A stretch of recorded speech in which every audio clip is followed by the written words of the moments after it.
যে গত 12/2016 তারিখে জামতলা স্থল খুরশেদের বাইবে স্টোর নামক দোকানের ভিতর আমার বাবা গিয়াসউদ্দিন ও জ্যাঠা জামাল হোসেন বসা অবস্থা ছিল।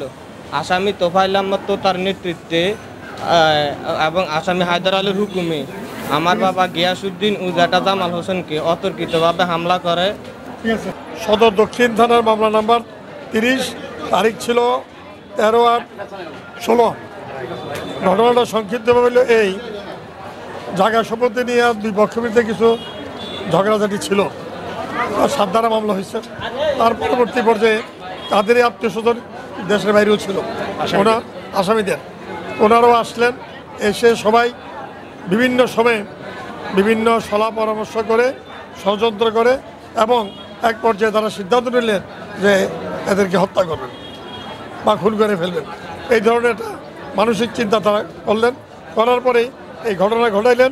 গত 12/8/16 সময় 8টার সময়, রাত 8:20 সময়, রাত 8:20 সময় ওই এলাকায় তারা একটা চা দোকানে এই দুজন ছিল। এশার নামাজের জন্য এশা আজান দিছে। এশার নামাজের পরের উঠতে সামনে একটা মসজিদ আছে, ওখানে এরা চা দোকানে ছিল। এই চা দোকানে তাদেরকে ঘেরাও করছে।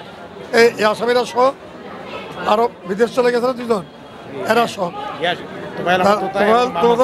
মামুন বিদেশ চলে গেছে, তারা সহ ঘেরাও করলো। ঘেরাও করার পরে এদেরকে নৃশংসভাবে প্রথমে এক ভাইকে আঘাত করলো। আঘাত করার পরে ওই ভাই বাধা দিল। ওই ভাইকে সহ দুজন, এখানে 2টা খুন হয়েছে একই সময়, গিয়াসউদ্দিন এবং জামাল, তারা আপন দুই ভাইকে হত্যা করছে। কি দিয়ে হত্যা করলো? তারা ইরিজ, দাও, সেরিম, হকি স্টিক এবং বিভিন্ন ধরনের আগ্নেয়াস্ত্র দিয়া তাদের কোবাইয়া নৃশংসভাবে হত্যা করছে। এবং এই মোকদ্দমাটা দীর্ঘদিন যাবৎ বিভিন্ন কোর্টে মিলনচলিত অবস্থা ছিল। এই মামলাকে কেন্দ্র করে আমাদের বিবাদী পক্ষ বন্ধুরা বিভিন্ন সময়ে এপিলেট ডিভিশনে গিয়েছেন, হাইকোর্ট ডিভিশনে গিয়েছিলেন। তারা গিয়েছিলেন এই চার্জের বিরুদ্ধে।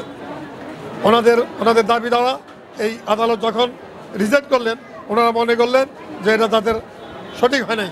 তাই ওনারা উচ্চ আদালত যাওয়ার বিধান আছে, সেই বিধান মোতাবেক ওনারা দুইবারই গেছেন। এপিলেট ডিভিশনে একবার গিয়েছেন, হাইকোর্ট ডিভিশনে গিয়েছেন। এই নিম্ন কোর্টের যে চার্জ ছিল, সেই চার্জ থেকে উপরের আদালত কোনোভাবে সে স্পর্শ করেন নাই, যাই হোক হস্তক্ষেপ করেন নাই। ওনাদের বিরুদ্ধে চার্জ হইল 302 34 ধারা।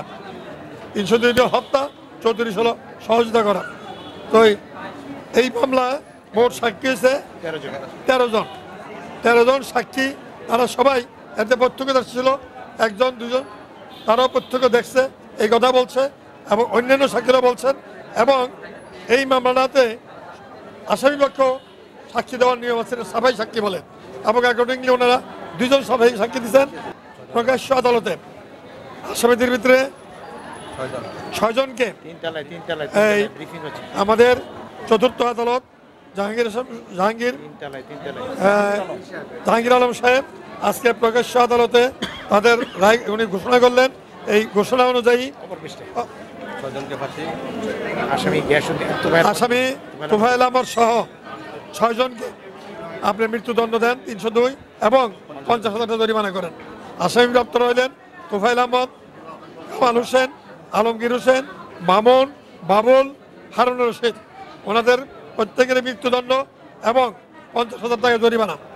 আর বাকি 7 জন আসামিকে আপনার বলতেছি 7 জন আসামিকে যাবজ্জীবন এবং সেই সাথে 50,000 টাকা জরিমানা রায় দেন। এই যে যাদেরকে যাবজ্জীবন কারাদণ্ডে দণ্ডিত করলেন, ওনারা হলেন 1 নম্বর হায়দার আলী, 2 আব্দুল মান্নান, 3 জামাল হোসেন, 4 বাবুল বাসার, কাজী জাকির হোসেন, আব্দুল কাদের, আব্দুল কুদ্দুস। ওনাদেরকে যাবজ্জীবন কারাদণ্ড 50,000 জরিমানা করে। আর এই মোকদ্দমায় সব সাক্ষী প্রমাণের পরে প্রমাণিত হয়েছে যে মোহাম্মদ আমান এবং মোহাম্মদ সেলিম এই 2 জন নির্ভর ছিলেন। তাদের বিরুদ্ধে বাদীর আনিত কোনো সাক্ষী প্রমাণ করতে পারেন নাই। তারা এই 2 জনকে বিজ্ঞ আদালত সার্বিক বিবেচনায় এই 2 জনকে বেকসুর খালাস প্রদান করে। এনে এ রায়ে আমি সন্তুষ্ট। মাননীয় বিরোধ কি ছিল আপনার? জায়গা জমি নিয়ে, রাস্তা বাড়ির রাস্তা নিয়ে জায়গা জমি নিয়ে বিরোধ ছিল। বাড়ির রাস্তা নেই। বাড়ির রাস্তা নিয়ে। ঠিক আছে।